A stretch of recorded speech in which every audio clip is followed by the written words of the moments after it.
Ça va? Ça va très bien. Oui, ça Et va. toi-même? Oui, ça va. Alors, ben écoute, notre rencontre, c'est pour parler de ta longue implication de bénévole, militant, depuis les années 80 pour le mouvement LGBT, c'est-à-dire les droits et la promotion des droits. On va commencer avec, on va remettre ça dans le contexte, on va commencer avec les années 60 et l'incarcération d'Everett George Creeper, qui a été incarcéré de 1967 à 1961. Alors, je pense qu'on doit beaucoup à cet homme qui a été emprisonné en 1967 lors d'une entrevue avec les policiers. Il a dit, alors que ça n'avait rien à voir, il enquêtait sur un incendie criminel et lui était comme témoin. Et durant son témoignage, il a dit qu'il était homosexuel. Donc, les policiers l'ont mis en prison. Et au bout de quelques années, il est sorti, ils l'ont remis en prison, ils ont mis une deuxième charge. Et finalement, il est resté en prison jusqu'au moment où on a décriminalisé l'homosexualité. Parce qu'il faut comprendre qu'en 1967, c'était un crime que d'avoir des relations homosexuelles. C'est pour ça d'ailleurs qu'il a été emprisonné. Et il sortira de prison 2 ans après l'adoption du Bill Omnibus. Le Bill Omnibus de l'époque, c'était la décriminalisation de l'homosexualité en 1969 avec Pierre Elliott Trudeau. Donc ça a été, oui, on voit M. Trudeau ici. Pour moi, je considère que 69, c'est comme l'an 1 du mouvement gay, de nos revendications au Canada. C'est juin 1969 et c'est une pure coïncidence. Stonewall aux États-Unis, qui est le début du mouvement gay aux États-Unis, c'est juin 69. Donc la même année, le même mois, Stonewall aux États-Unis, décriminalisation de l'homosexualité au Québec. Donc c'est là que part finalement le début du mouvement gay, parce qu'avant, on ne pouvait rien faire, puisque c'était criminel. Moi, je me souviens quand j'étais tout jeune, la première fois que j'ai vu un homosexuel à la télévision, c'était un homme qui avait un sac brun sur la tête, avec 2 trous pour les yeux et la bouche. C'était ce qu'il y avait comme modèle homosexuel quand j'étais jeune. Donc 69, ça a été le début. À partir de là, on pouvait commencer à dire qu'on était homosexuel, commencer à s'affirmer, évidemment, avec tout ce que ça présentait comme inconvénient, mais c'était un point de départ. Et là-dessus, moi, je dis merci Pierre Elliott Trudeau, qui est le père de l'autre actuel. Et quand j'étais jeune, ça a été mon héros. Parce que les premières fois qu'il a commencé à parler de décriminaliser l'homosexualité, moi, j'étais dans le placard, j'étais jeune, évidemment, et pour moi, c'était comme quelque chose d'extraordinaire qui arrivait. Et effectivement, ça a été ça aussi, hein, parce qu'après ça, on a commencé à pouvoir s'épanouir. J'ai une autre image ici pour parler des années 60, parce que le mouvement, jusqu'à Stonewall, n'est pas arrivé tout seul. Hein. Il y avait eu les Black Power, le Woman Power, avant d'arriver à Gay Power. Puis lors des événements de Stonewall, d'ailleurs, lors des émeutes, le cri de ralliement était Gay Power. Ben, tout ça, on est en 70. Donc, c'est après la décriminalisation au Canada, après Stonewall aux États-Unis, où le mouvement gay commence à s'affirmer aux États-Unis. Donc, il y a le Gay Power qui s'installe, où on commence à avoir des manifestations un peu partout aux États-Unis, de gens qui réclament finalement des droits, qui veulent s'affirmer.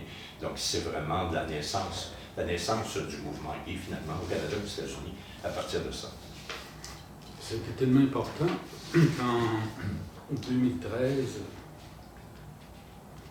je retrouve une citation du discours d'Obama en 2013, donc lors du Martin Luther King Day. Alors je le cite. Alors nous, les gens, en anglais c'est the people, déclarons aujourd'hui que la plus évidente des vérités, que nous sommes tous égaux, est l'étoile qui nous a guidés et qui nous guide encore, a-t-il dit. Tout comme elle a guidé nos ancêtres à travers Seneca Falls, Selma et Stonewall. Alors pour les gays LGBT américains, c'était très important parce qu'ils venaient d'inscrire Stonewall dans les mouvements de revendication des femmes et des droits civils pour les Noirs. Alors, je trouve ça très beau, cette citation-là. Ben, c'est Barack Obama, finalement, qui venait affirmer le mouvement gay. l'existence du mouvement gay. Dans la bouche du président des États-Unis, je pense que ça avait une valeur très, très importante. Donc, c'est un geste d'affirmation de la part du président Obama. Je ne suis pas sûr qu'on aurait ça actuellement avec un nouveau président, mais profitons du fait que M. Obama est passé par là. Alors, j'arrive dans la décennie 70. Alors, ici, le Front de libération homosexuelle, sa vie de ce groupe-là était très brève, mais je pense que je connais quelqu'un que tu connais bien, qui était membre du Front de libération homosexuelle. Je veux savoir, Pierre Sheridan, la place qu'il a tenue dans ta propre implication comme militant, parce que lui-même était membre du FLH. Bon, le Front de libération des homosexuels en 1971, on fait le lien avec le Front de libération du Québec qui était le FLQ. Donc, la H était pour signifier un peu cette libération. Mon conjoint actuel, depuis presque toujours, était membre du FLH. Il était tout jeune, pratiquement adolescent à ce moment-là. Et il allait au local du FLH pour rencontrer des personnes, discuter, s'impliquer dans le mouvement. Donc, ça a été pour lui le début de son implication bénévole. Et il a toujours été derrière moi après ça pour me soutenir dans toutes mes activités. Donc, ça a été le début de son engagement. Ottawa, première manifestation des gays et lesbiennes devant le Parlement en 71. Ben, on est dans les débuts des revendications et de l'affirmation.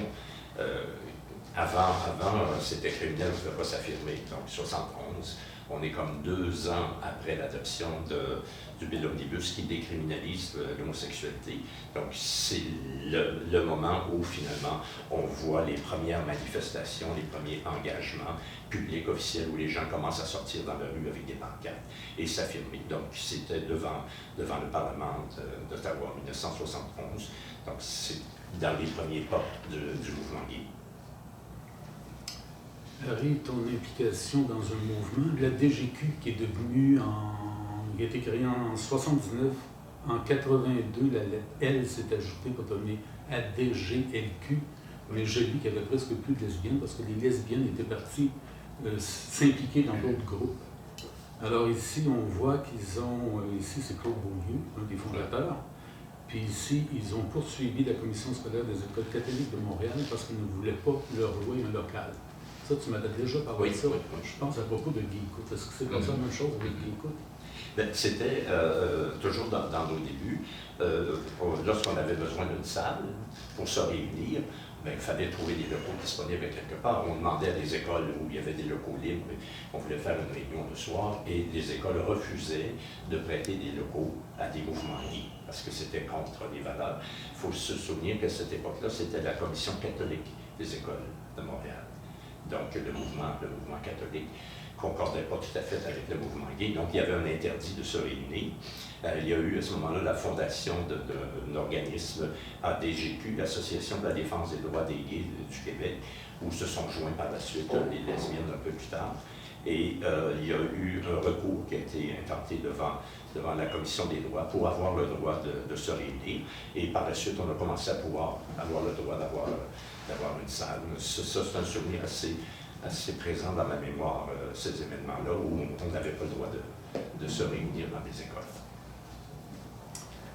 Alors, on est toujours dans les années 70. Alors, un événement important au Québec, ça, on s'en est moins parlé de ça. C'est la descente policière au Trucks Cruising Bar. J'aime bien ajouter le cruising parce que c'est vraiment la dénomination Trucks Cruising Bar, et non pas au bar Trucks, comme dans toute la littérature que je rencontre. Une différence entre le bar et le cruising bar. C'était une descente policière. Hein. Je pense que quand on parle du Trucks à Montréal, la mémoire qu'on a, c'est une descente policière importante qu'il y a eu.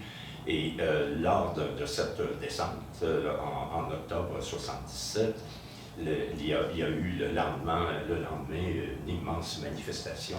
Donc, c'était le déclenchement ici à Montréal de manifestation contre la répression policière. Parce qu'à cette époque-là, les policiers rentraient dans des bars, considéraient ça comme des lieux de débauche et ils arrêtaient les gens. Puis ils les amenaient au poste, ils pouvaient leur faire des accusations, ou souvent c'était juste l'intimidation pour faire peur au monde. Mais ils allaient dans différents bars, dans les sodas, et ils faisaient des descentes. C'était ce qu'on appelait à l'époque la répression policière. Et le truck, c'est vraiment un symbole à ce niveau-là, où les gays sont sortis dans la rue. Le lendemain, il y avait des milliers de personnes dans la rue pour manifester contre la répression policière. Donc c'est un moment important dans notre histoire. Arrive l'implication de Laurent McCutcheon. Donc on est au début des années 80-82, d'abord avec ton implication à Gay Écoute, devenue aujourd'hui Interligne. Voilà, c'est le début de mon implication. Bon, avant Gay Écoute, avant les années 80, j'avais participé aux marches dans les rues. Il y avait eu de marches dans les rues où j'ai participé. Comme celle-ci, bon, comme celle-ci, le comité anti-répression, le CHAR, qui avait organisé une manif. Ici, on est en octobre 1976. Donc, c'est les premières fois qu'il y avait des gays dans la rue avec des pancartes. Donc, j'étais avec mon conjoint, on avait participé à cette manif, on se faisait crier des noms, les voitures feignaient de nous frapper. C'était vraiment très intimidant et il fallait se couvrir, se cacher pratiquement le visage parce qu'il y avait des caméras autour et c'est pas tout le monde qui voulait être vu à la télé. Donc ça a été comme le début de mon implication. Après ça, on arrive en 1982. Là, je deviens bénévole à Gay Écoute. Et c'est vraiment mon engagement là, qui prend forme, qui prend naissance avec Gay Écoute en 1982. Je suis rentré comme écoutant, évidemment, écoutant bénévole. Et les locaux de Gay Écoute étaient à l'intérieur du local de l'ADGLQ. On avait droit à un petit local qu'on pourrait qualifier de placard, un véritable placard infect. Et ce local était au 263 Sainte-Catherine-Est. Donc, si on veut voir aujourd'hui, c'est un bar de danseuses qui est installé au 263 Sainte-Catherine-Est. Donc, c'était le début vraiment de mon implication. Je pense que ça devait faire comme 6 mois que j'étais à Gay Écoute et on m'a demandé de prendre la présidence. Il faut comprendre que Gay Écoute, à cette époque-là, c'était une poignée de bénévoles qui écoutaient le soir, quelques soirs par semaine, comme 3 heures par soir et pas tous les soirs comme les week-ends. Donc, j'étais un petit groupe. Fait qu'on m'avait demandé de prendre la présidence. Donc, j'ai accepté de prendre la présidence et de m'engager dans le développement de Gay Écoute, qui est devenu aujourd'hui un service d'écoute nationale qui est 24 heures par jour à la grandeur du Québec. Donc, ça a été vraiment le départ de mon implication, de mon engagement bénévole. Est-ce qu'on ajoute que Gay Écoute, les 16 ou 18 premières années, a fonctionné avec le soutien financier des bénévoles? Il n'y avait aucune subvention. Et je pense que tu as payé le fax en passant. Oui, on a été pendant 18 ans avant d'avoir une subvention. Donc, c'est les bénévoles. Quand on faisait la réunion mensuelle, on se cotisait. Quand il n'y en avait pas assez, moi, je payais la différence. Je pouvais payer le téléphone, acheter des équipements. Je me souviens, le premier fax qui coûtait très cher à l'époque, on n'avait pas les moyens. Donc, c'est moi qui l'avais acheté. Donc, j'ai personnellement contribué financièrement lorsque c'était nécessaire. J'avais l'avantage de pouvoir le faire. J'avais quand même plus d'aisance financière que d'autres. Donc, ça me faisait plaisir de contribuer. Et sinon, il n'y aurait pas eu de service parce qu'il n'y avait pas de subvention. Ça a été en 1998 qu'on a été les premières subventions sont arrivées à Gay Écoute. Et parmi les personnes qui ont bénéficié des services de Gay Écoute, j'imagine qu'il y a eu beaucoup de témoignages au cours de ta vie. J'en ai eu moi-même. Quand tu savais que la Fondation Émergence, nous étions dans les mêmes locaux que Gay Écoute, j'avais des témoignages. J'en ai déjà eu d'ailleurs dans les corridors du bureau où quelqu'un m'a déjà vu Gay Écoute à l'entrée de la porte. Il m'a raconté qu'il avait déjà téléphoné à Gay Écoute, comment ça l'avait été. Mais une des plus touchantes, parce que je le connais, c'était le témoignage d'Alexis Moussangaya, qui est aujourd'hui Solange Moussangaya, et qui avait appris le numéro de Gay Écoute par cœur, parce qu'il ne voulait pas qu'on retrouve sur lui le numéro. Dans sa chambre d'étudiant. Est-ce qu'il t'avait raconté cette histoire-là? Pas lui personnellement, mais plusieurs personnes m'ont raconté la même histoire finalement. C'est notre première campagne de publicité qu'on a fait à Gay Écoute, c'était dans les autobus. Donc, ça a été une longue bataille pour avoir le droit d'afficher dans les autobus, parce que les espaces étaient offerts aux organismes communautaires, c'était gratuit, on n'avait pas les moyens, mais il fallait que ce soit accepté par la société de transport de l'époque. Donc, on avait fait une affiche qui n'était pas menaçante, on avait fait quelque chose de très, très low profile, ça disait une orientation sexuelle différente, et il y avait le numéro de téléphone.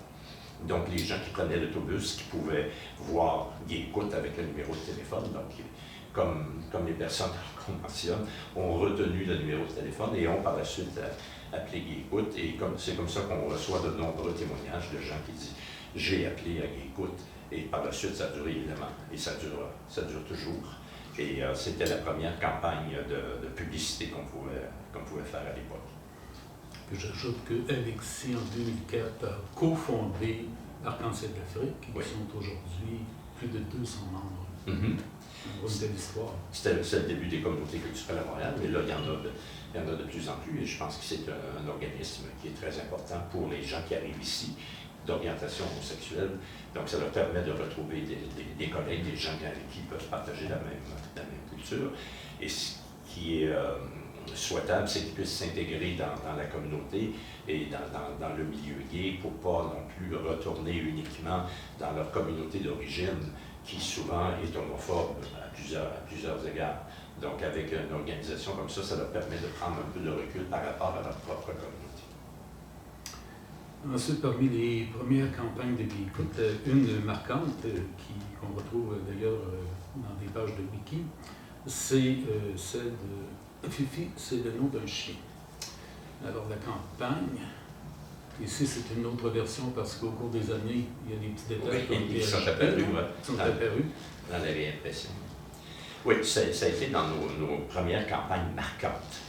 Celle qui est sortie la première, c'est « Ceci est une tapette ». Donc, ça a été vraiment marquant.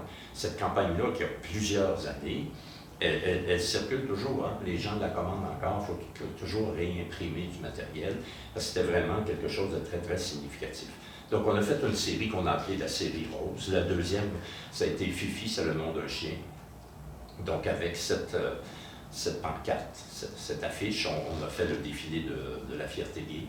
Et oui. Et le défilé de la fierté gay, ce qu'on avait fait avec le caniche, hein, parce que c'est un caniche. Voici, on voit le caniche qui est dans une voiture. On a fait teindre un gros caniche royal, on l'a fait teindre en rose et on l'a installé dans une voiture. Et les gens applaudissaient tout le long du parcours. Certains défenseurs des droits des animaux n'aimaient pas tellement, mais on avait fait affaire à des experts et c'était un colorant végétal, il n'y avait aucun danger pour l'animal, mais ça suscitait énormément de réactions. D'ailleurs, sur la photo, on me voit en arrière avec la pancarte et ça a été vraiment un coup important.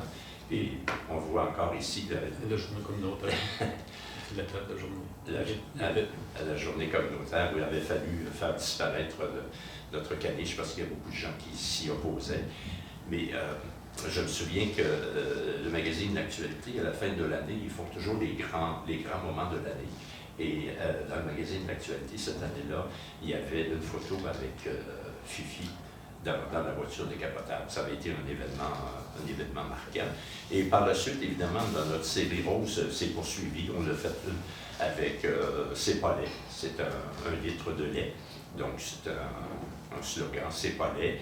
Et ensuite, on a fait La vie en rose, pas toujours rose. Donc, ça a été une série de 4 campagnes qu'on a sorties des années successives sur le même aspect visuel qui mettait le rose en évidence.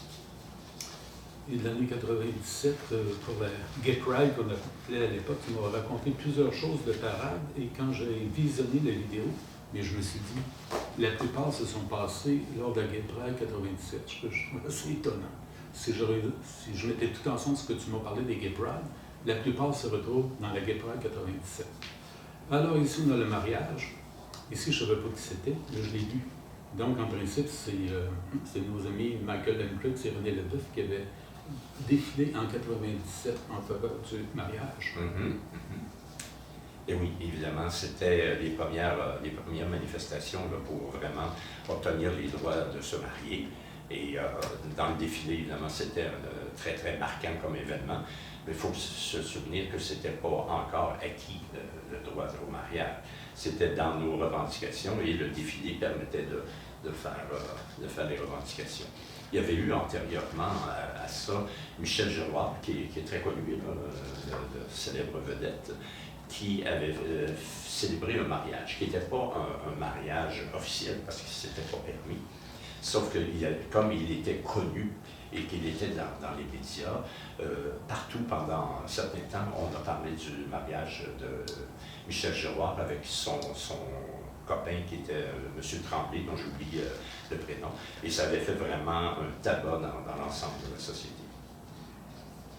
Toujours donc à la Guêperaille 97, tu m'avais parlé de la bétonneuse. Une fois, je me disais, oui, il m'avait parlé de la bétonneuse. Et tu m'avais parlé de ça. Tu m'avais parlé, la dernière fois qu'on s'est vu, tu m'avais parlé, je ne sais pas si c'est de cette calèche ou Pierre Bourque. Oui.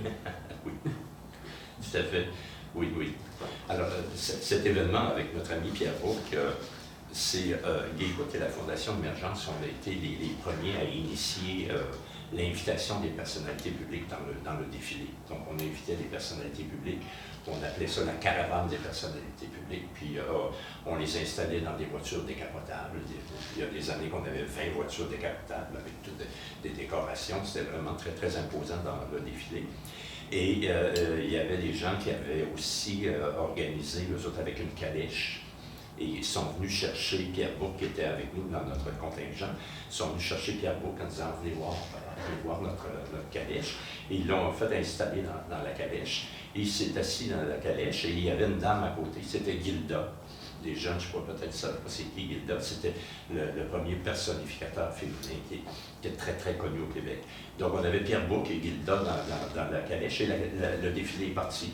Donc, il défilait dans la calèche et les gens voyaient le maire de la ville de Montréal avec son épouse dans la calèche. Tout le monde pensait que c'était son épouse. Donc, ça avait été un événement assez cocasse à ce moment-là. S'il y avait ça, un jour, tu m'avais dit qu'il y avait même un cercueil. Alors, donc, le corbillard suivi par le cercueil. Puis ici, il n'y a pas d'identification. Donc, j'imagine que c'est par rapport au VIH. Oui, oui. Évidemment, ça a occupé beaucoup d'espace et d'importance dans le mouvement gay, toute la question du VIH-Sida, qui a commencé dans l'Ouest américain dans le début des années 80. Et ça s'est répandu à la grandeur du monde, on pourrait dire. Et dans les mouvements, à ce moment-là, on avait, c'est pas nous, je ne me souviens pas quel organisme qui l'avait fait.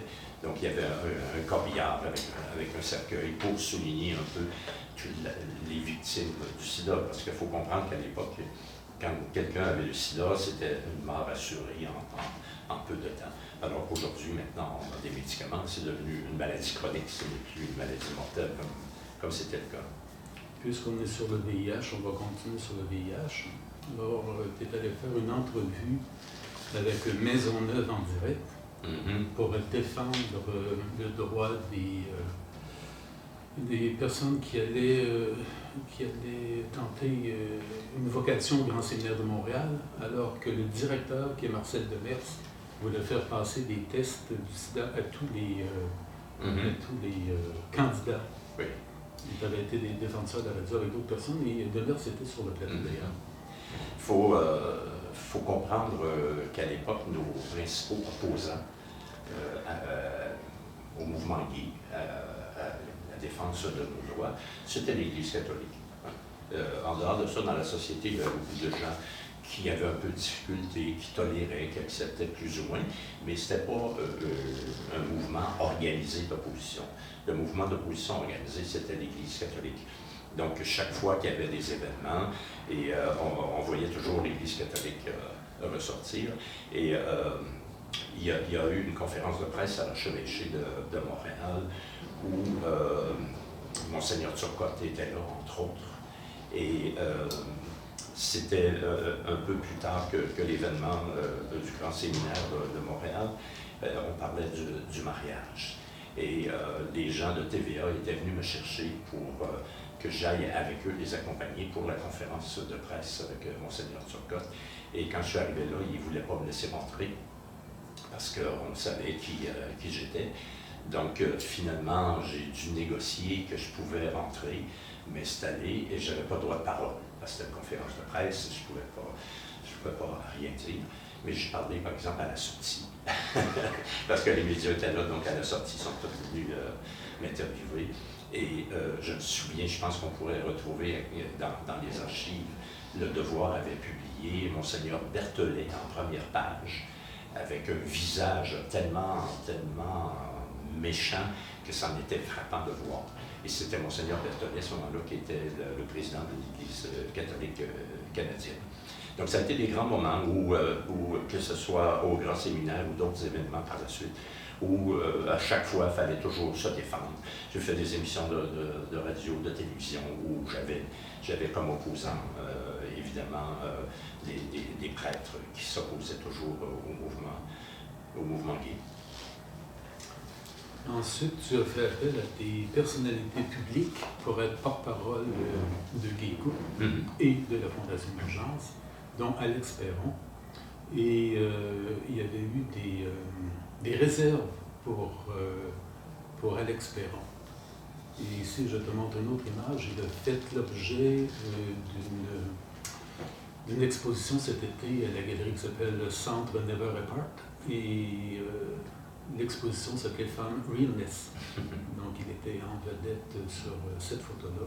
Une photo qui est de JF, mais son vrai nom, c'est Jean-François Portelance. Portelance, oui.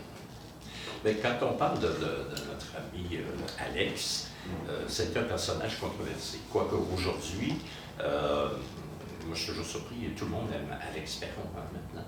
Mais quand il a commencé il était avec les mecs comiques, et puis il jouait le rôle c'était le fif, je pense que son nom dans le groupe. Et ça avait beaucoup de réactions dans l'ensemble de la population et beaucoup de gays, évidemment, se sentaient froissés parce que lui, il faisait comme humoriste, mais il y a des gens qui se sentaient blessés. Donc, il y avait des réactions par rapport à toute l'implication d'Alex Perron. Mais il a contribué, il a été un porte-parole, il a fait des émissions de télévision où il y avait des prix qu'il gagnait, il remettait tout à GayEcoute. Moi, j'ai eu l'occasion de travailler à plusieurs reprises avec lui et il est vraiment exceptionnel. L'image qu'il donne un peu à la télé, quand on est avec lui, c'est vraiment quelqu'un de brillant, intelligent et très, très agréable. Oui. Et on a eu plusieurs porte-paroles. À GayEcoute, il y a eu lui. Les premiers, ça a été Yves Jacques, Michel-Marc Bouchard, qui ont été dans les premières campagnes. C'était nos porte-paroles. Ensuite de ça, il y a eu Daniel Pinard et plusieurs autres. Éric Bernier, je pense que j'en oublie quelques-uns. Daniel Turcotte.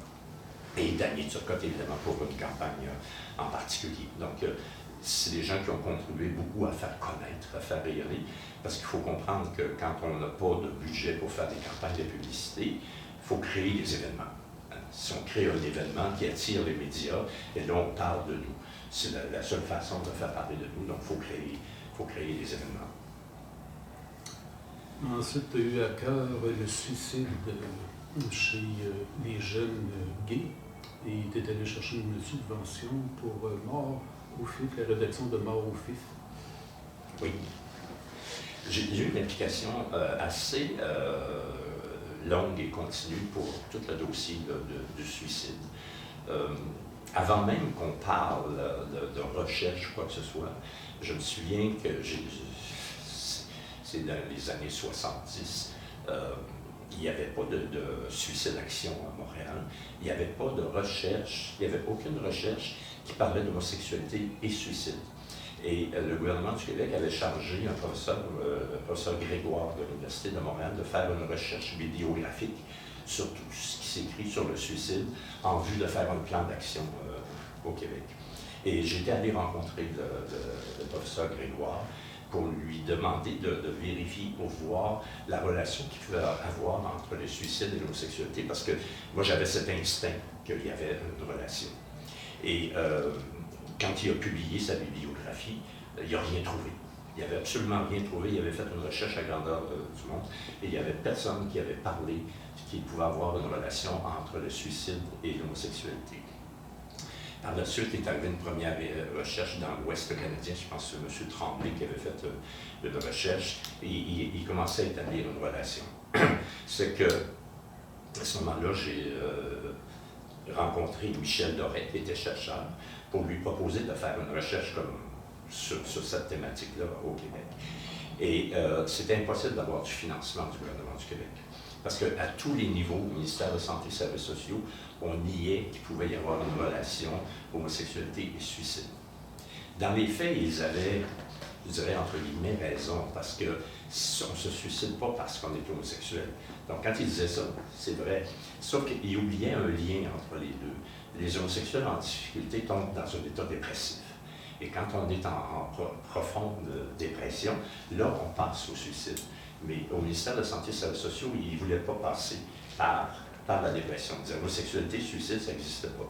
Donc, j'avais rencontré le ministre Rochon, à ce moment-là, qui était ministre de la Santé et des Services sociaux, et il avait accordé une subvention et écoute, pour qu'on fasse la recherche. Et nous, on a mandaté Michel Doré pour faire la recherche, qui est sortie, qui a fait avec Simon-Louis La Jeunesse, qui s'appelle Mort au Fif.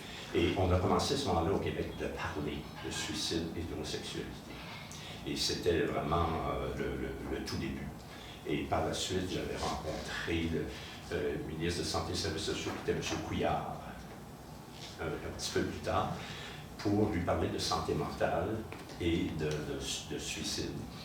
Et ça m'a pris, je pense, 3 minutes à convaincre le ministre, qui était ministre de la Santé et des Services sociaux, M. Couillard, qu'on devait, dans les politiques de santé mentale, inclure la question de l'orientation sexuelle. Et il l'a fait parce que, par la suite, son cabinet avait communiqué avec moi et est sorti une politique de santé mentale et on avait inclus la question de l'orientation sexuelle. Donc, ça a été une implication assez longue pour moi dans toute cette question du suicide et je suis très content d'avoir fait ce travail.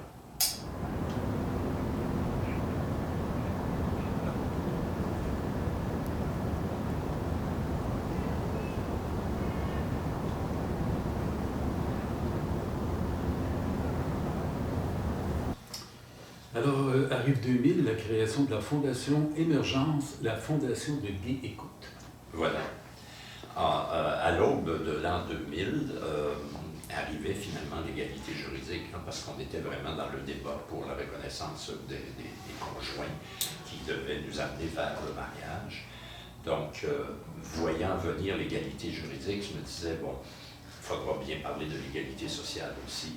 Donc, c'est ça qui a donné l'idée de créer la Fondation Émergence en 2000. On voit que le mariage est arrivé en 2005, donc on était quand même en prévision de cette égalité juridique-là.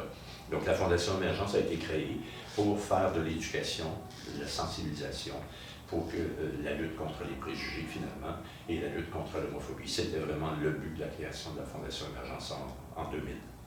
Et ça s'appelait la Fondation de Gay Écoute au tout départ. Et finalement, on est revenu avec la Fondation Émergence parce que il y a des gens qui n'aimaient pas ça, que, par exemple, faire un chèque, puis que le comptable voit que c'était gay.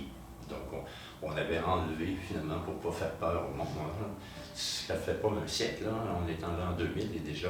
Donc, on avait opté, finalement, pour un nom plus neutre et qui était significatif, parce que la Fondation Émergence, on est dans l'émergence d'une communauté. La communauté LGBT est en émergence encore actuellement.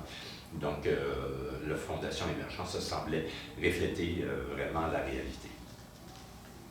Puis arrive en 2002, 2005, 2002 l'union civile, 2005 le mariage civil. Alors, deux grandes avancées. Tout à fait. Donc, une fois qu'on a eu les chartes, hein, parce qu'il y a eu les chartes des droits qui nous ont donné des droits, finalement, s'il n'y avait pas eu de charte, on n'aurait pas de droits. Il y a eu la charte au Québec en 1977 et en 1982, la charte fédérale, la charte des droits et libertés de la personne. Donc, le premier gain qu'on a fait au niveau des conjoints, ça a été l'union de fait en 1999. Donc, c'était la première fois qu'on faisait un gain comme couple, parce que nos revendications étaient axées sur la charte des droits et libertés individuelles. Donc, on ne pouvait pas faire de discrimination auprès d'une personne. Mais après ça, s'est engagé le débat pour la reconnaissance des conjoints. Et ça s'est fait comme en 3 étapes. La première étape, en 1999, ça a été la reconnaissance des unions de fait, qui, à mon sens, a été la plus importante, parce que, premièrement, c'était la première fois, et elle avait des implications financières importantes. Hein, parce que ça modifiait tous les régimes sociaux au Québec, ça a modifié une quarantaine de lois puis de règlements sur la définition des conjoints, et ça donnait des bénéfices. Entre autres, on a juste à penser, par exemple, une personne qui décède puis qui a 500 000 dans son REER, ben, il s'en va directement au conjoint sans passer par l'impôt. Alors qu'avant ça, il fallait passer à l'impôt, à la caisse. Donc, il y avait plusieurs lois comme ça qui ont donné des avantages financiers au couple. Et le deuxième gain, ça a été 2002, ça a été l'union civile. Il faut comprendre que le gouvernement du Québec avait voulu légiférer sur la question du mariage, mais il n'y avait pas la compétence, donc il n'y avait pas le droit, parce que c'est une compétence réservée au gouvernement fédéral, au gouvernement central. Donc le gouvernement du Québec, ce qu'il a fait, il a dit on va faire comme une copie du mariage. Donc, ils ont appelé ça union civile, mais ce sont les mêmes dispositions que pour le mariage, à 2 petites exceptions près, où on peut divorcer chez un notaire et l'âge d'admissibilité, tout simplement, c'était la copie. Et la dernière étape, la reconnaissance des conjoints, ça a été 2005, où là, ça a été vraiment le mariage qui a été adopté par le Parlement canadien. Donc, on arrivait à ce moment-là à une égalité juridique. Il restait évidemment des petites choses ici et là à voir, entre autres la question des droits des trans n'était pas incluse vraiment à ce moment-là, mais on pouvait dire qu'on avait une égalité juridique à partir de 2005. Et le premier couple qui s'est marié, c'est Michael Hendricks et René Leboeuf qui se sont mariés. Voilà. Donc, question des trans. En 2012, tu as accepté que la Fondation Émergence s'occupe de faire venir de Paris une exposition qui s'appelait Transégéria. Alors, d'abord, je te remercie pour avoir accepté ça, puisque c'est moi qui l'ai fait venir. Mais c'était aussi pour souligner, en fait, ton ouverture à cette réalité-là qui, même pour moi, en 2012, c'était assez nouveau, ma préoccupation de ça. Puis il y a eu d'autres expositions qu'on a faites à la Grande Place du complexe de Jardin. Oui, tout à fait. Bon, on est dans 2010, 2011, 2012. C'est vraiment le moment où les trans commencent à revendiquer, se faire valoir.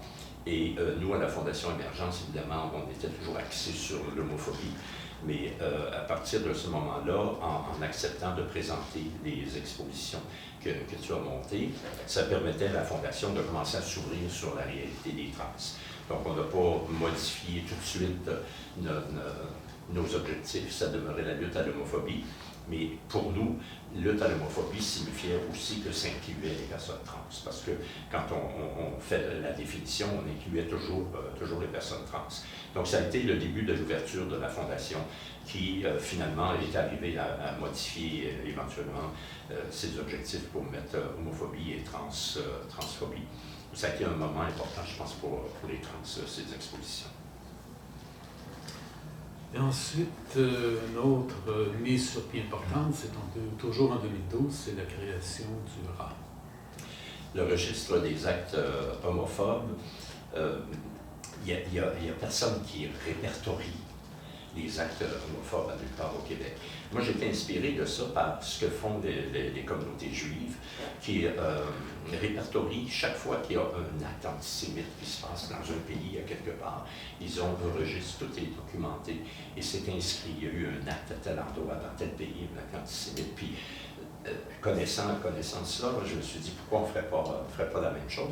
Donc, j'ai créé à ce moment-là le registre des actes homophobes, qui est un registre informatique, finalement, où les gens, de manière anonyme et confidentielle, peuvent signaler s'ils ont été victimes d'homophobie ou de discrimination quelconque. Donc, ça nous permet de dresser un portrait. Et par la suite, on a publié un rapport sur la situation des personnes qui ont déclaré avoir été victimes d'un acte homophobe. Et j'ajoute que c'est un programme de Guy Coute et dont la Fondation Émergence était partenaire. Ah ben pour moi, à cette époque-là, écoutez, la Fondation, c'était comme ça. Là. Je fais, dans mon esprit, il n'y avait pratiquement pas de distinction. C'était une organisation, des organisations sœurs, comme on peut dire, qui travaillaient ensemble. C'est moins le cas aujourd'hui, mais à l'époque, c'était vraiment la même organisation. Ensuite, les campagnes arrivent dans le programme, arrivent les campagnes, dont une des premières qui a été marquante parce qu'elle l'est toujours, puis elle est toujours commandée, c'est Chacun pour les homophobes. Puis j'ai mis un rayonnement à l'international avec la Suède en 2012 qui nous a demandé de la réutiliser. Ça s'appelle Enfant House en Suède. Donc. Bon, il faut comprendre que 2003, c'est la journée où on a créé la journée de lutte contre l'homophobie. Et on a créé la journée de lutte contre l'homophobie parce que la mission de la Fondation, c'est de faire de l'éducation, de la sensibilisation. Bon, une fois qu'on a dit c'est notre mission, il faut se donner des moyens de faire de l'éducation, de la sensibilisation. On n'a pas les moyens de faire une campagne radio-télé. Donc, on a créé la journée de lutte contre l'homophobie qui nous permettait de parler d'homophobie dans l'ensemble de la population. Et pour lancer la première campagne, la première année, on a fait une affiche avec des joueurs de hockey qui s'embrassent.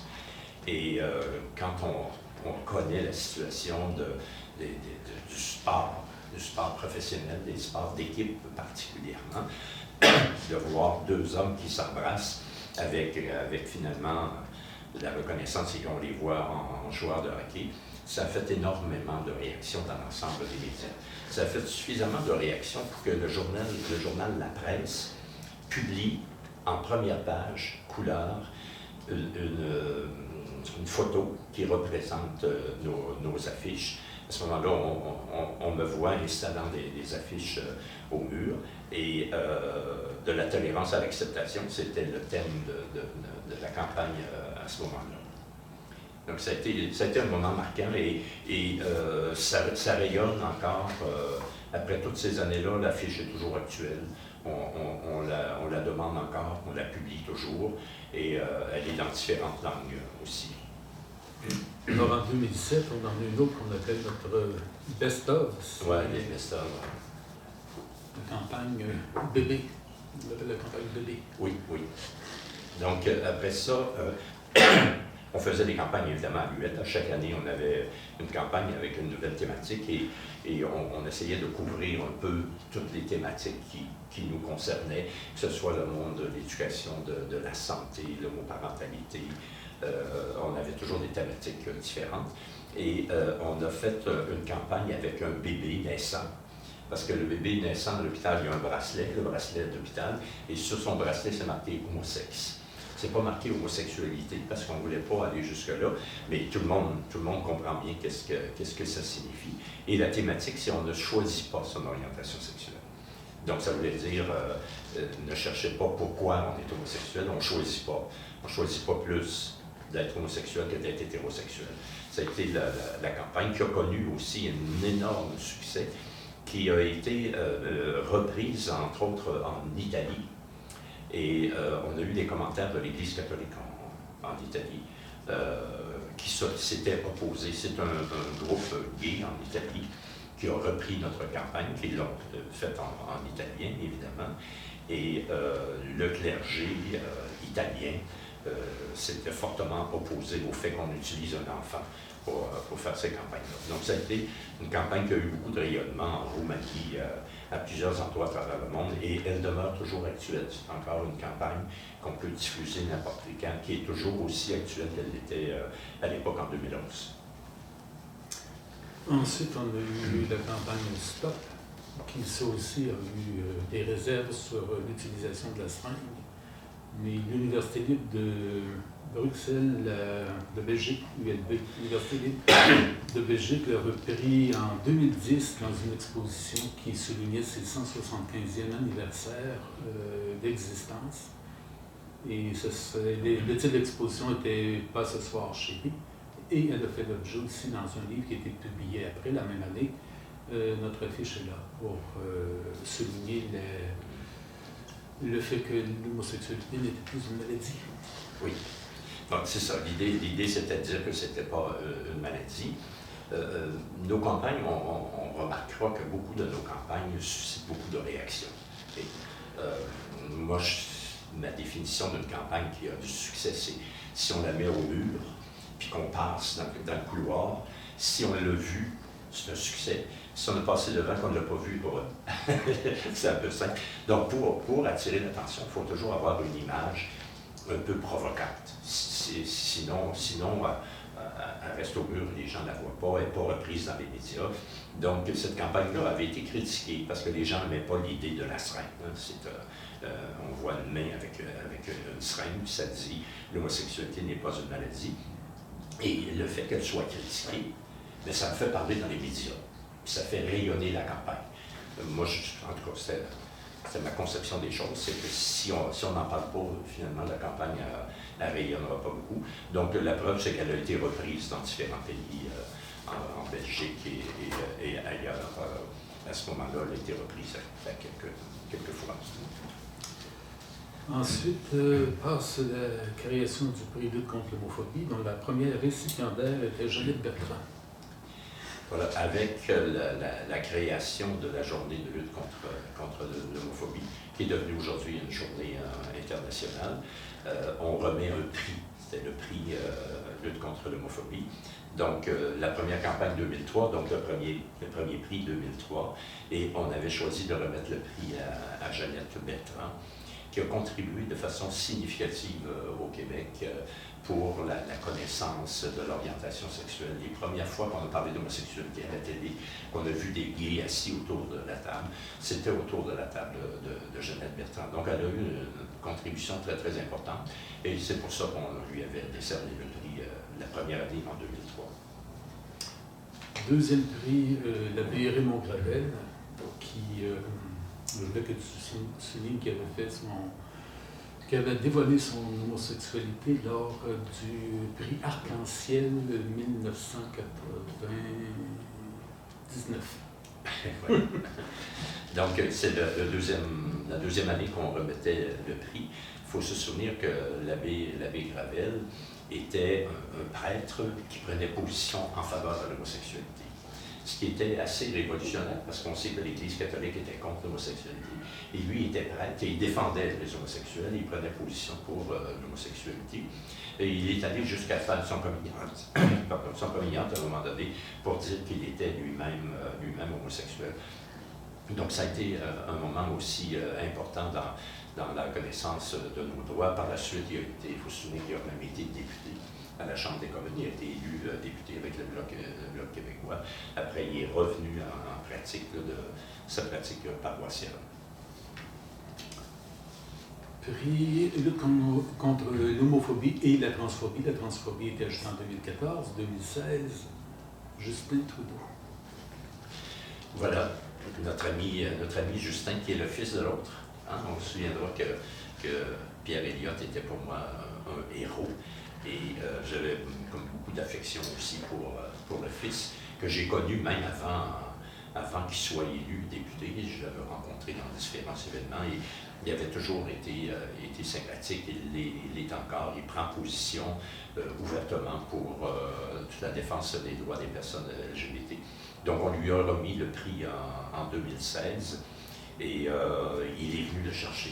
Il est venu le chercher, le prix, parce qu'il aurait pu envoyer quelqu'un d'autre, puis le premier ministre est assez occupé. Et ça a été un événement majeur, important, je pense, pour nos communautés. Ensuite, il y a eu un programme qui s'est appelé Pour que vieillir soit gay, dans lequel, en 2011, il y a eu le lancement de la charte de la bientraitance envers les personnes aînées homosexuelles et la création d'une affiche. Je me souviens que c'est toi qui avais proposé une image plutôt que des personnes aînées stéréotypées. Oui. Bon, on a créé le programme Pour que vieillir soit gay. C'est un programme d'éducation, de sensibilisation qui s'adresse aux personnes qui œuvrent auprès des personnes homosexuelles. Le programme ne s'adresse pas aux gays et aux lesbiennes, mais s'adresse aux personnes qui œuvrent autour, pour dire, entre autres, par exemple, dans un établissement, sachez, vous qui travaillez dans l'établissement, qu'il y a dans cet établissement, il y a des gays et lesbiennes qui sont peut-être dans le placard, qui n'osent pas parler, et vous pouvez les aider et contribuer à leur épanouissement. Donc, dans ce cadre-là, on a créé une charte qu'on appelle la charte de bientraitance, et ça énonce une série de principes qu'on veut voir l'application dans les différents établissements et institutions. Et on demande d'afficher la charte. Donc, comme on affiche ça dans des centres d'accueil ou dans des lieux de personnes âgées, on a pensé qu'il fallait avoir une image qui était agréable. Et contrairement à nos campagnes de lutte contre l'homophobie que je voulais provoquer, celle-ci, on veut qu'elle soit tout simplement jolie, agréable. Et quand on le met au mur, on voit finalement une œuvre d'art. Donc, c'est moins menaçant que si on mettait quelque chose de provocant. La suite arrive un document important, deux documents, mais enfin le premier, de l'égalité juridique à l'égalité sociale, il y a toute une prise de position derrière il y a eu plusieurs années pour arriver à ce document-là. C'est la Commission des droits qui était maître de cette recherche et de ce travail qui a conduit à la publication de rapport de l'égalité juridique à l'égalité sociale. Et ce rapport a donné naissance par la suite à la politique québécoise de lutte contre l'homophobie. Et je pense que ça a été un moment, quand on parle de reconnaissance sociale, c'est un moment très, très important que la publication de cette politique-là, parce que ça lie le gouvernement. C'est pas de loi, évidemment, c'est une politique, mais elle était signée par le premier ministre du Québec, ça veut dire qu'il y avait une approbation, et on s'adresse à tous les ministères en disant, bon, ben, chacun dans vos secteurs d'activité, vous avez des responsabilités, et vous devez les prendre. Donc, c'était le but. Et tout ça, ça s'est fait, évidemment, moi j'ai été l'initiateur et la personne qui menait les travaux, mais c'est fait vraiment avec la contribution de tous les acteurs du milieu communautaire qui étaient autour de la table et qui donnaient finalement un poids à nos revendications.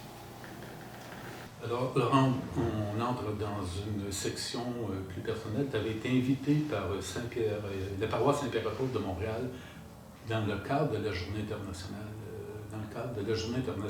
de lutte du 17 mai, pour faire une homélie que tu as intitulée « Lettre à Jésus ». Oui, tout à fait. Alors, dans le cadre de la Journée de lutte à l'homophobie, on m'invite à faire une homélie. Moi, des homélies, je n'avais jamais fait ça, je ne connais pas ça, je ne sais pas trop, ça fait longtemps que je ne fréquente pas beaucoup l'Église, donc j'étais un petit peu pris au dépourvu. C'est que je me suis dit, je vais faire une lettre et je vais m'adresser à Jésus. Donc, mon homélie, ça a été lettre à Jésus, où je m'adressais à Jésus pour lui faire part de notre difficulté, notre déception, du rejet de l'Église catholique. Finalement, c'était ça le but de la lettre à Jésus. J'en ai un extrait, est-ce que tu aimerais ça la lire? Ah, on a un extrait. Okay. Donc, lettre à Jésus. Se peut-il, Jésus, que les hauts dirigeants de ton Église se soient écartés de ton enseignement et que la parole des hommes se soit substituée à la tienne? Enfin, Jésus, au jour de ma mort, je viendrai vers toi avec le bagage de lui, celui d'un homme qui aura aimé un autre homme et dont la vie aura été inspirée par l'amour et la charité. Je me ferai le messager de tant d'hommes et de femmes blessés par le rejet de leur Église. Et là, ça poursuivait, évidemment. Et par la suite, j'ai été invité à aller dans des paroisses autour de Montréal, parce que ici, on était dans le village gay, donc on pouvait comprendre que ça pouvait passer plus facilement. Et à ma grande surprise, dans des petites églises en banlieue, une réception incroyable de la part des gens qui sont là. Et à chaque endroit, le célébrant m'invitait à donner la communion aux gens qui étaient là. Et à un moment donné, je me suis dit, dans des petites paroisses, il va y avoir la ligne du curé puis la mienne, puis peut-être qu'il y a personne qui va dire, c'est le contraire, tout le monde venait prendre la communion que moi j'offrais. Et les gens avaient presque tous un témoignage. Ah, vous savez, j'ai un fils, j'ai un ami, j'ai un frère, j'ai un père. Presque tout le monde avait un témoignage à me faire. Donc j'ai trouvé ça excessivement touchant. On m'a demandé souvent d'en faire d'autres, là, mais il y a une limite à ce qu'on peut faire et se déplacer et courir un peu partout pour faire des homélies. Mais ça a été pour moi quelque chose d'important parce qu'on connaît toute la lourdeur de l'Église catholique par rapport à l'homosexualité. Mais il y a le discours officiel, mais quand on se rend compte qu'à la base, dans les milieux, dans les paroisses, il y a quand même beaucoup d'ouverture. Alors, on arrive à la fin. J'avais une question pour toi.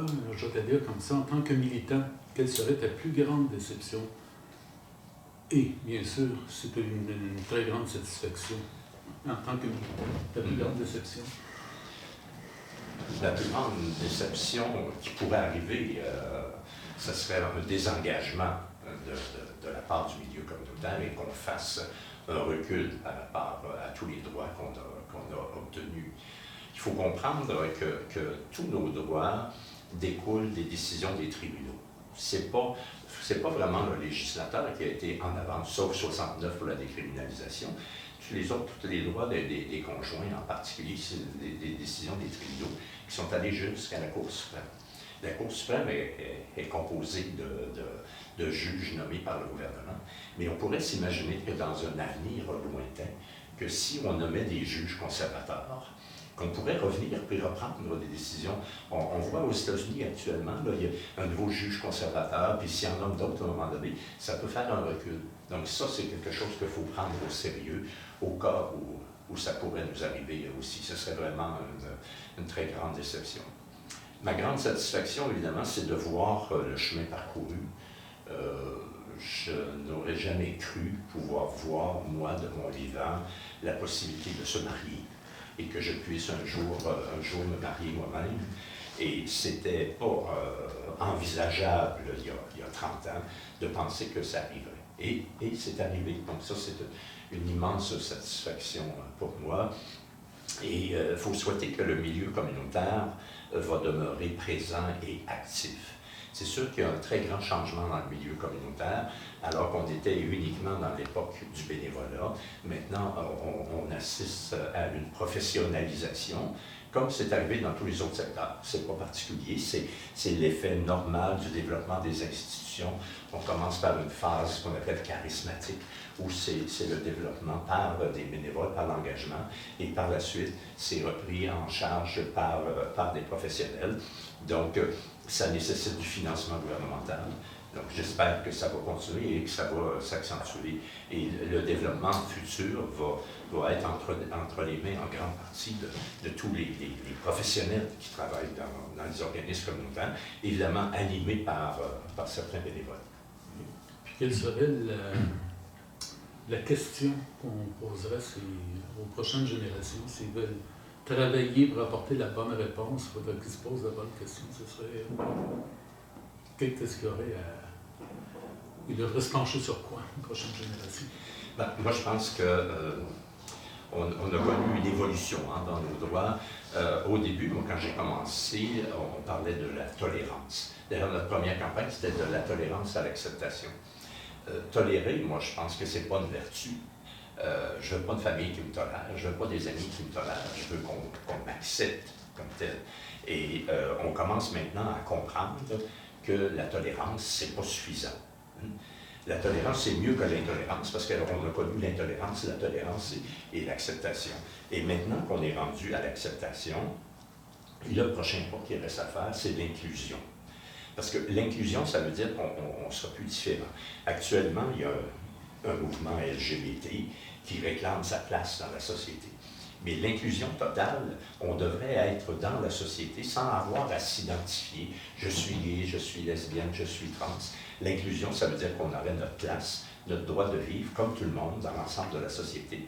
Et pour moi, la prochaine étape, il faut travailler à l'inclusion. Je pense que c'est ça qu'il faut arriver à faire. J'ai une dernière question. Ce serait quoi le message que Laurent, enfant, porterait à Laurent devenu aîné? Ce serait affirme-toi, exprime-toi, défends-toi. Quand j'étais jeune, j'ai eu une période de grande difficulté par rapport à mon orientation sexuelle. Et maintenant, j'ai passé à travers tout ça et je pense qu'en vieillissant, ça doit continuer. Je ne veux pas arriver moi, dans un centre d'accueil puis me retrouver dans le placard. Il faut que je continue à pouvoir m'exprimer puis de dire qui je suis. Et s'il y a des gens qui n'aiment pas ça, il faut dire c'est votre problème si vous n'aimez pas ça, mais moi je suis comme ça et je veux être accepté comme tel. Je pense que ce serait un peu le message que je ferais. Alors Laurent, une question pour l'avenir de la Fondation Émergence que tu as créée. Alors probablement que tu as des attentes ou peut-être encore une fois un souhait pour la Fondation Émergence? Mais le principal souhait, c'est d'abord d'assurer la viabilité, que la Fondation Émergence puisse continuer à se développer et qu'elle rayonne, qu'elle ait une reconnaissance dans l'ensemble de la société et que quand on parle du mouvement gay, que la Fondation Émergence soit un peu en haut du palmarès comme étant une organisation sérieuse, importante dans l'ensemble de la société. Et la Fondation est le seul organisme qui fait de l'éducation, de la sensibilisation. Il y a tout un réseau d'organismes communautaires qui offrent des services à la population. Mais le seul organisme qui fait de l'éducation, de la sensibilisation, c'est la Fondation Émergence. Et quand on regarde dans l'avenir, dans les objectifs, dans les priorités, je pense que c'est de l'éducation, de la sensibilisation. Chaque fois qu'on parle d'une problématique sociale, qu'est-ce qu'on doit faire? On doit faire de l'éducation dans tous les domaines. Donc, à ce niveau-là, je pense que la Fondation Émergence est très, très importante de garder cette mission. Parce qu'elle pourrait décider de s'écarter, changer de mission, prendre d'autres missions. Mais si elle fait ça, il n'y aurait plus personne qui va faire la sensibilisation, l'éducation de l'ensemble de la population. Et pour ce faire, évidemment, il faut qu'il y ait des gens qui s'impliquent, il faut qu'il y ait des gens qui travaillent et qu'il y ait une part plus importante de la part du gouvernement, qu'on reconnaisse cette nécessité. Dans les plans de lutte contre l'homophobie, le gouvernement parle tout le temps de faire des campagnes d'éducation, de sensibilisation. Il en a fait une, alors que dans le plan, on en prévoyait. Je pense que le gouvernement doit soutenir la Fondation, qui est capable d'en faire à moindre coût. Parce que quand le gouvernement fait une campagne, il faut qu'il achète du placement média à la télé, à la radio. Ça coûte une fortune, ça coûte 1 million, 2 millions faire une campagne. Alors que nous, avec 100 000, 200 000 $, on peut faire des campagnes comme on en a fait dans le passé, qui ont énormément de répercussions dans l'ensemble de la population. Donc, ce que je souhaite, c'est que la mission de la Fondation puisse se poursuivre longtemps, tant qu'il y aura des besoins dans la société. Et quand on dit qu'il n'y aura plus besoin dans la société, je pense qu'on est rendu très, très loin. Je ne vois pas le moment où il n'y aura plus de besoin. Je fais souvent une comparaison entre le mouvement de la condition féminine et le mouvement gay. Et la condition féminine a fait des progrès énormes dans l'ensemble de la société. Ils ont des réseaux de maisons, d'organismes subventionnés. Et il y a encore de la misogynie dans la société. Il y a encore des femmes qui sont victimes de discrimination malgré tous ces progrès-là. Donc, je pense que quand on parle du mouvement LGBT, on est dans la même situation. On progresse, on avance, mais avant qu'on soit rendu à une totale égalité, qu'il n'y ait plus de problème, moi, je pense que ça va faire longtemps que je ne serai plus là personnellement. Bon, bien, Laurent, c'est le temps de te dire merci pour toute ton implication au cours de ces nombreuses années et le résultat dont nous vivons tous présentement. Tu es une grande partie derrière ça. Alors, ben, merci beaucoup et merci d'avoir accepté l'invitation pour cette entrevue. Ben, ça m'a fait plaisir et quand on a besoin de moi, je suis toujours disponible. Merci. Merci.